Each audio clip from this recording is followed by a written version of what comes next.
Hello everyone, I am Megha and welcome to Mahima classes.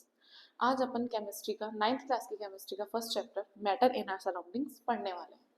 अब matter matter होता क्या है? मैटर अपन बचपन से पढ़ के आ रहे हैं कि मैटर क्या होता है। एनीथिंग जो स्पेस ऑक्यूपाई करे, उसमें कुछ मास हो, तो वो क्या होता है?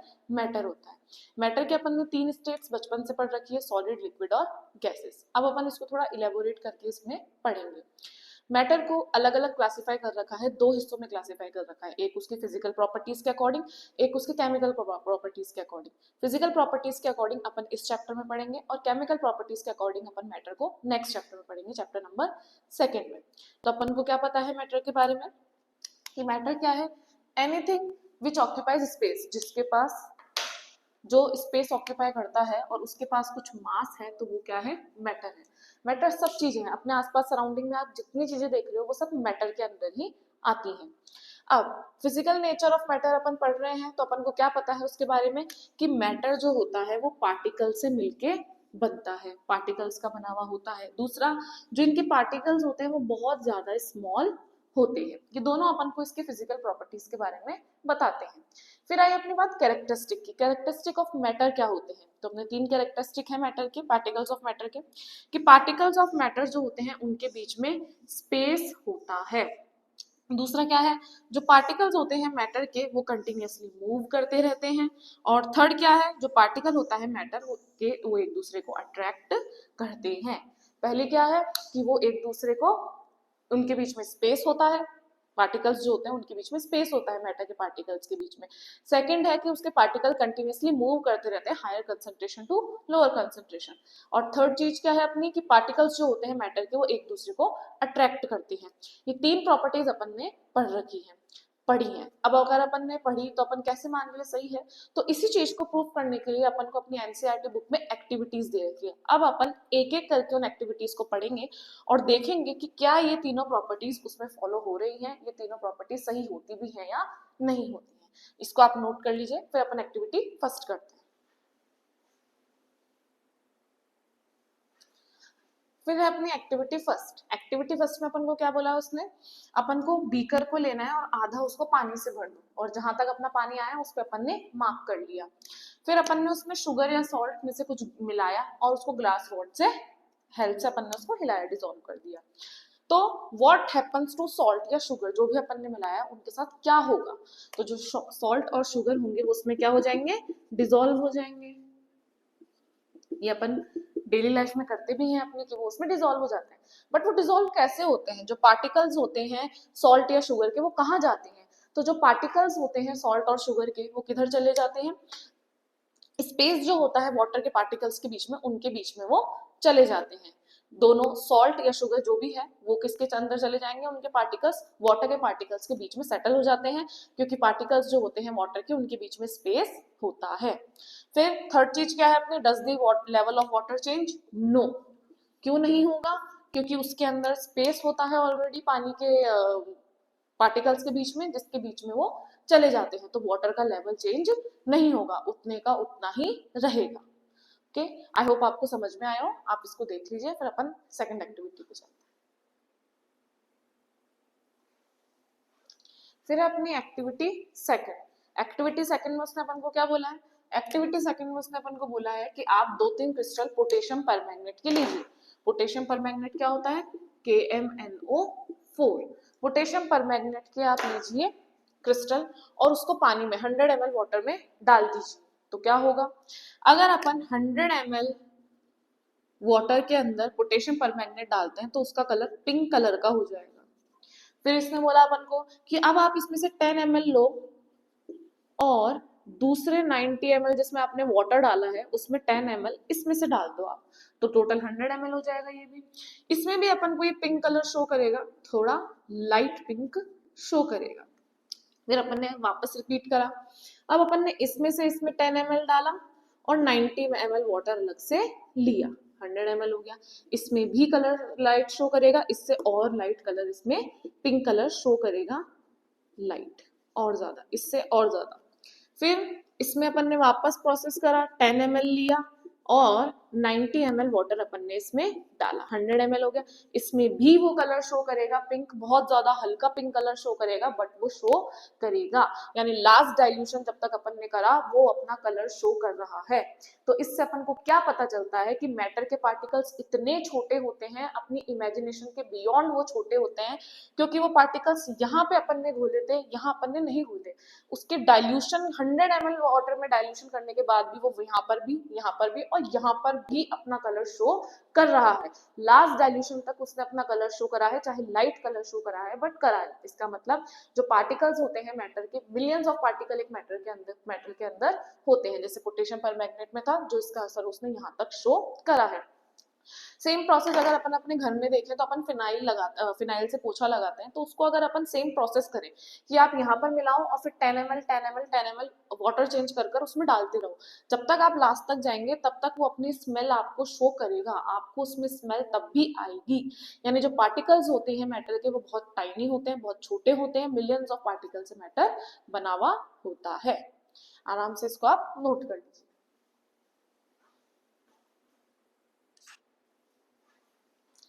फिर अपनी एक्टिविटी थर्ड में उसने अपन को बोला है कि आप एक अगरबत्ती लीजिए, अपने क्लास के कॉर्नर में रख दीजिए। आपको उसको स्मेल करने के लिए उसके कितने पास जाना पड़ रहा है? तो जब अपनी अगरबत्ती घर पे रखी रहती है, उसके स्मेल के लिए अपन को उसके बहुत पास में जाना पड़ता है। बट अगर अपन उसको जला दें, जलाने के बाद अपन को उसके पास नहीं जाना पड़ता है, अपन बहुत फार बैठे हो तब भी उसकी स्मेल अपन को आती है। क्यों होता है ऐसा? क्योंकि जो पार्टिकल्स होते हैं मैटर के वो कंटिन्यूअसली मूव करते रहते हैं। कहाँ से मूव करते हैं? Higher concentration to lower concentration. Higher concentration कौन सी जगह है? जहां पर अपन ने उसको जलाया है, वहां से वो सारे लोअर कंसंट्रेशन हुआ उसके लिए, वहां से वो लोअर कंसंट्रेशन तक जाती है। ये प्रोसेस जो होता है जिसमें पार्टिकल्स जो होते हैं मूव करते हैं higher concentration to lower concentration, ये डिफ्यूजन होता है। सेकेंड थिंग क्या है कि ऐसा क्यों हुआ? क्योंकि जब टेम्परेचर राइज होता है तो पार्टिकल्स मैटर के बहुत कंटिन्यूअसली मूव करने लगते हैं, फास्ट मूव करने लगते हैं, क्योंकि उन्होंने काइनेटिक एनर्जी गेन कर ली है टेम्परेचर बढ़ने की वजह से। और जैसे वो काइनेटिक एनर्जी गेन करते हैं वो फास्टली मूव करने लग जाते हैं, इसलिए अपन को उसकी स्मेल दूर तक आ जाती है।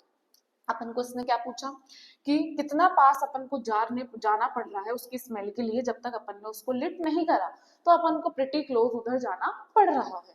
बट अगर अपन ने उसको जलाया तो क्या होता है? अगर अपन ने उसको जलाया तो टेम्परेचर इंक्रीज होता है, टेम्परेचर इंक्रीज होने से काइनेटिक एनर्जी बढ़ती है, पार्टिकल्स जो होते हैं वो फास्टर मूव करने लगते हैं। कहां से कहां मूव करते हैं? Higher concentration to lower concentration. और इस प्रोसेस को क्या बोलते हैं अपन? डिफ्यूजन बोलते हैं। आई होप आपको ढंग से समझ में आया होगा। एक बार आप इसको देख लीजिए, फिर अपन नेक्स्ट एक्टिविटी करते हैं। फिर अपनी एक्टिविटी फोर में उसने अपन को बोला है आप 2 ग्लास या बीकर लीजिए। अपन ने 2 ग्लास या बीकर लिए, उसमें पानी भर दिया। एक में अपन ने धीरे से उसकी साइड के अलोंग अपन ने क्या डाला? इंक को, रेड या ब्लू इंक को स्लोली उसके साइड के अकॉर्डिंग, साइड के अलोंग अपन ने वाटर के अंदर मिक्स किया। मिक्स मतलब अपन ने उसमें डाला। दूसरे वाले बीकर में अपन ने सेम तरीके से हनी डाला और दोनों को अपन ने कुछ भी नहीं करा, ना हिलाया ना अपन ने उसको कुछ छेड़ा, अपन ने उसको अनडिस्टर्ब्ड रख दिया। What happens immediately after adding the ink? Ink drop जैसे ही अपन डालेंगे तो उसमें क्या होगा? इंक जो होगा वो स्प्रेड होने लग जाएगा, स्प्रेडिंग सून, वो जल्दी से उसमें घुलने लग जाएगा। और सेम कब होगा? सेम थिंग अगर अपन देखें तो ड्रॉप के साथ कब होगी? ड्रॉप ऑफ हनी के साथ कब होगी? उसको डिसअपियर होने में टाइम लगेगा, स्लोली डिसअपियर्स। यानी मिक्स वो हो रहा है, दोनों ही इंटरमिक्स हो रहे हैं, डिफ्यूजन है, दोनों में अपन ने यही पढ़ा है डिफ्यूजन हो रहा है। बट डिफ्यूजन कोई फास्टर रेट पे हो रहा है, कोई स्लोअर रेट पे हो रहा है, बट उसमें डिफ्यूजन हो रहा है। अपन ने वाटर के अंदर इंक डाला, वाटर के अंदर हनी डाला, तो दोनों ही चीजें क्या है? इंटरमिक्सिंग हो रही है, डिफ्यूजन हो रहा है। अपन ने लिक्विड के अंदर डिफ्यूजन करा है इसके अंदर। आराम से आप इसमें देख लीजिए, आपको कोई डाउट हो तो आप मेरे को पूछ लीजिएगा।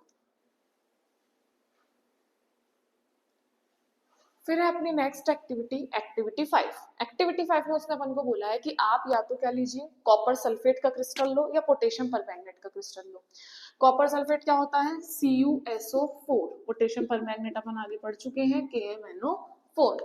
दोनों में से किसी का भी क्रिस्टल लीजिए और दो बीकर में आप, एक में हॉट वाटर और एक में कोल्ड वाटर रखिए, दोनों में आप ये डालिए। आपको क्या ऑब्जर्व होगा, ये अपन डेली लाइफ में भी करते हैं, एक अपन गर्म दूध और एक ठंडा दूध लीजिए। आप गर्म दूध में भी चीनी घोलिए और ठंडे दूध में भी चीनी घोलिए। जल्दी चीनी किस में घुलेगी, गर्म वाले में घुलेगी। क्यों घुलेगी, क्योंकि उसके पार्टिकल्स जो होंगे उनमें उनका टेम्परेचर बढ़ जाएगा, टेम्परेचर बढ़ेगा, काइनेटिक एनर्जी बढ़ेगी और डिफ्यूजन जल्दी से होगा। सेम चीज यहाँ पे होगी अपनी कि what happens to solid crystal. तो सॉलिड क्रिस्टल का होगा क्या, वो डिफ्यूज होने लग जाएंगे, है ना, स्टार्ट होने लग जाएंगे, डिफ्यूज होने लग जाएंगे।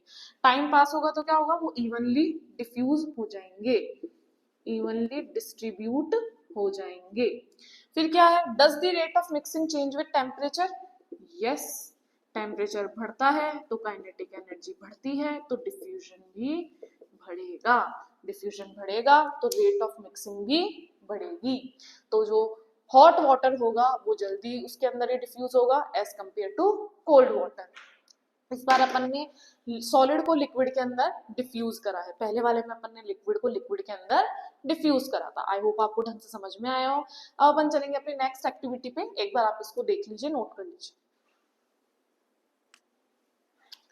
एक्टिविटी 6 में कुछ था नहीं लिखने का, इसलिए मैंने लिखा नहीं। एक्टिविटी सीरीज में उसने क्या बोला है, अपन 3 ग्रुप लेंगे, 4 ग्रुप लेंगे। आपका एक बुक में डायग्राम होगा, 4 ग्रुप लेंगे। फर्स्ट ग्रुप को अपन इंटरलॉक, हैंड इंटरलॉक करके खड़ा कर देंगे, 5-5 के ग्रुप बनाएंगे।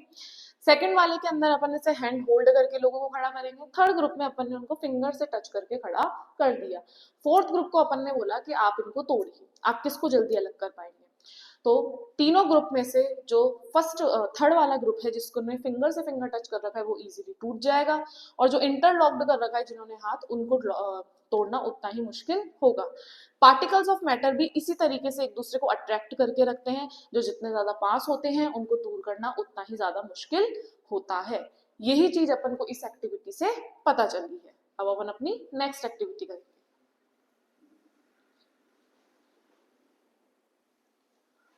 फिर है अपनी एक्टिविटी नंबर 7। एक्टिविटी में उसने अपन को बोला है इसमें कि एक आयरन नील लीजिए, पीस ऑफ चॉक और रबर बैंड लीजिए, इनको आप तोड़ने की कोशिश करिए हैमरिंग से, कटिंग से और स्ट्रेचिंग से।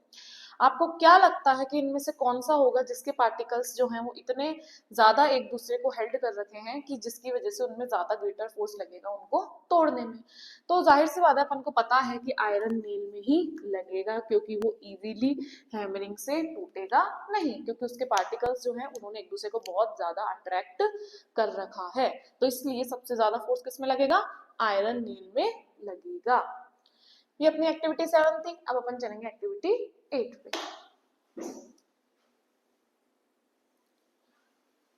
फिर अपनी एक्टिविटी 8। एक्टिविटी 8 में उसने अपन को बोला है कि आप एक कंटेनर में पानी लीजिए और उस पानी की सरफेस को अपने हाथ से ऐसे काट के देखिए। अगर अपन उसको हाथ से काट के देखेंगे तो क्या were you able to cut the surface of water, तो क्या आप ऐसे हाथ फिराएंगे तो पानी कट जाएगा, नहीं, नहीं कटेगा। क्या रीजन हो सकता है इसके पीछे, जो पार्टिकल्स होते हैं वाटर के वो एक दूसरे को अट्रैक्ट करते हैं। Particles of water attract each other, इसी वजह से वो कट नहीं हो पाएंगे। ये अपनी सारी एक्टिविटीज थी जिसके अंदर जो कैरेक्टरिस्टिक हैं कि पार्टिकल्स एक दूसरे को अट्रैक्ट करते हैं, कंटिन्यूसली मूव करते हैं, ये सारी चीजें अपन इसके अंदर इन सारी एक्टिविटी से अपन को पता चली है। कौन कौन सी, कि एक तो पार्टिकल्स के बीच में स्पेस होता है, वो एक दूसरे को अट्रैक्ट करते हैं और वो कंटिन्यूसली मूव करते हैं। ये बेसिक अपन ने मैटर क्या होता है, वो किस किस प्रॉपर्टी से डिफाइंड होता है, इस चैप्टर में अपन फिजिकल से पढ़ेंगे। फिजिकल प्रॉपर्टीज के अंदर क्या होता है कि मैटर छोटे पार्टिकल से बना हुआ होता है, इतने छोटे होते हैं कि अपन को नहीं पता कि वो अपने इमेजिनेशन से भी बियॉन्ड छोटे होते हैं। और अपन ने एक्सपेरिमेंट भी करके देख लिया कि वो पार्टिकल्स बहुत छोटे होते हैं, उनके बीच में स्पेस होता है, एक दूसरे को अट्रैक्ट करते हैं, कंटिन्यूसली मूव करते रहते हैं। 8 एक्टिविटीज पढ़ी अपन ने और 8 एक्टिविटीज में अपन ने यही सारी चीजें डिफाइन करी है। अब नेक्स्ट अपन जो क्लास लेंगे उसमें अपन पढ़ेंगे इसका नेक्स्ट टॉपिक जो है अपना, जो है सॉलिड, लिक्विड और गैस। सॉलिड, लिक्विड और गैस अपन बचपन से पढ़ते आ रहे हैं, उसी को थोड़ा आगे इलेबोरेट करके उसमें दे रखा है। फिर अपन पढ़ेंगे कन्वर्जन, कि अपन कैसे सॉलिड से लिक्विड, लिक्विड से गैस, गैस से लिक्विड, लिक्विड से सॉलिड, या गैस से सॉलिड, सॉलिड से गैस में जाती है। ये सारी चीजें अपन नेक्स्ट क्लास के अंदर पढ़ेंगे। आई होप आपको ढंग से समझ में आया हो, आप इसको ढंग से पढ़ लीजिएगा। थैंक यू, मिलते हैं नेक्स्ट क्लास में।